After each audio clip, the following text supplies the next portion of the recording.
That isn't the colour that I thought it was. It's pink, not red. Oh, bugger it. I'm going to use it. Now remember what I said, well, my quote is, I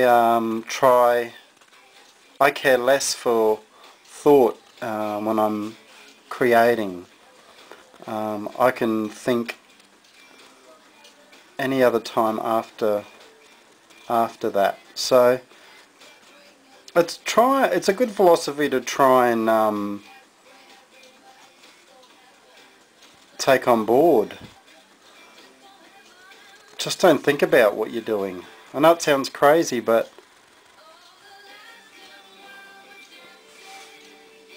just try it. And you can never ruin anything. You might think you can, but it's all a state of mind, really. Good thing about painting is you can always go over it. Even the good bits you can go over again. So don't be too precious. It's all just layers, really, isn't it?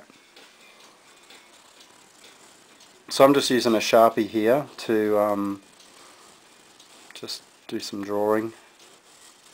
I'm really inspired at the moment by Basquiat. He was an amazing artist, but unfortunately he was a bit of a druggo, and as a result he died in 1988 of a drug overdose. But he was sort of hanging around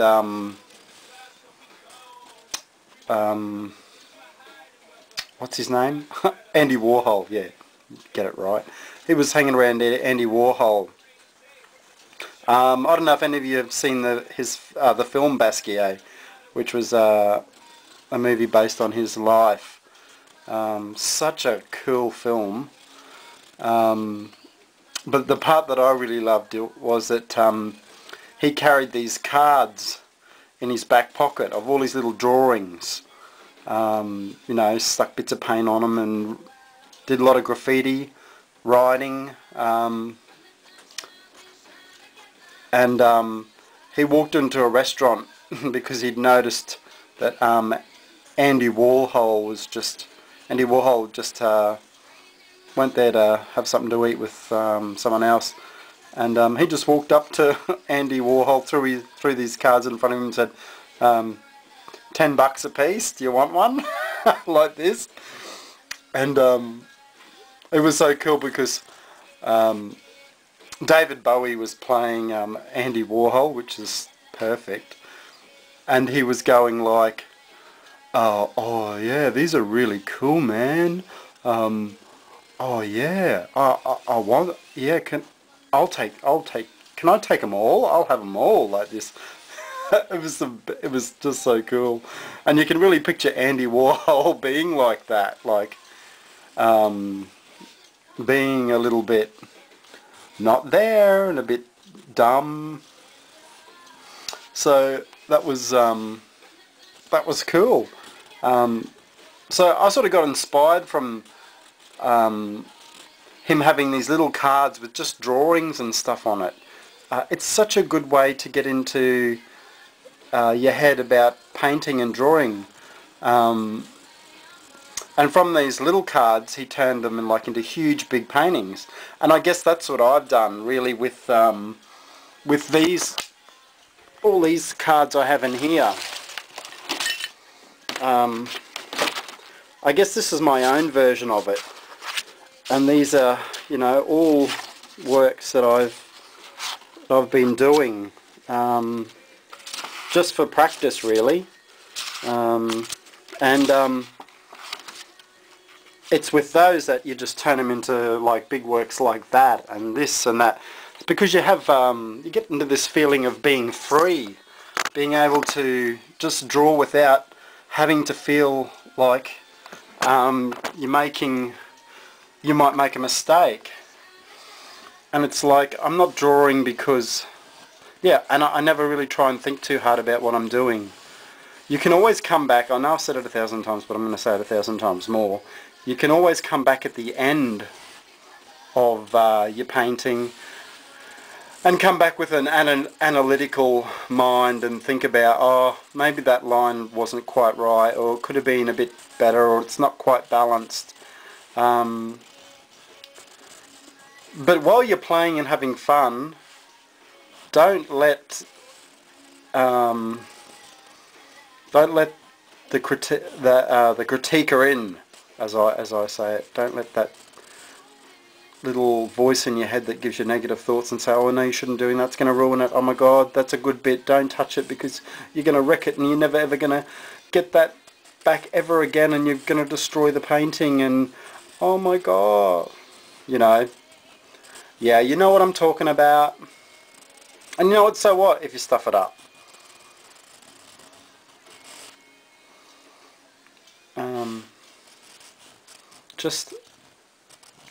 Just live the moment, the power of now. Focus on now, what you're doing right at this particular second. Not not thinking about what shoulda, coulda, woulda be. So, you know, I might paint over all of this and take it back for another layer.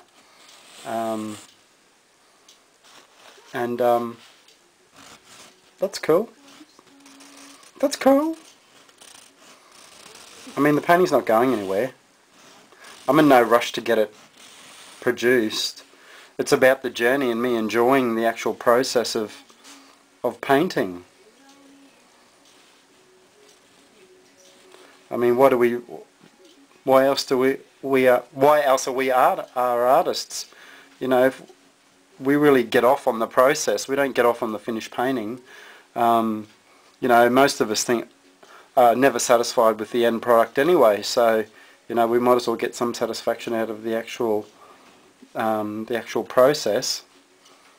I'm always pretty happy with how my paintings turn out in the end, because I can see the journey that I've you know, come along to get to that point. But a lot don't. A lot are never satisfied. And you can keep going. Like, that's the hardest thing I think as an artist, is knowing when to stop, when it's, you know, when enough is enough. Because one painting could just lead into another. Like, you could just line canvases up and just drag them across and, you know, keep working the idea until it's exhausted.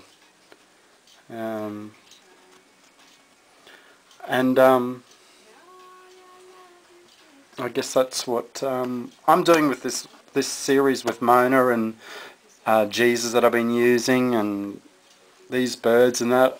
You know, this is really in my psyche at the moment, and I can't get it out of my head at the moment. And you know, I'm creating like these abstract series here, all these big textured works, as another side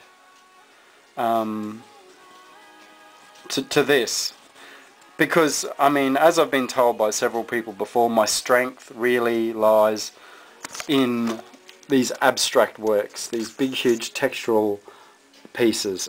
You know, I've had critiques before and people say that's my strength. But you know what, I don't say that's my strength 100% either. Sure, I really love doing that sort of stuff, but I have more fun doing this, playing, drawing, painting. For me, that's the excitement about being an artist, is seeing what my imagination can come up with. I mean, at the end of the day, an artist is really a problem solver. You are basically rearranging colours, images on a canvas so that they convey an image, and you're solving little puzzles along the way. If things don't work, you know, changing them around, doing a lot of, you know, it's a real battle. It's like playing chess, really. Chess on a canvas.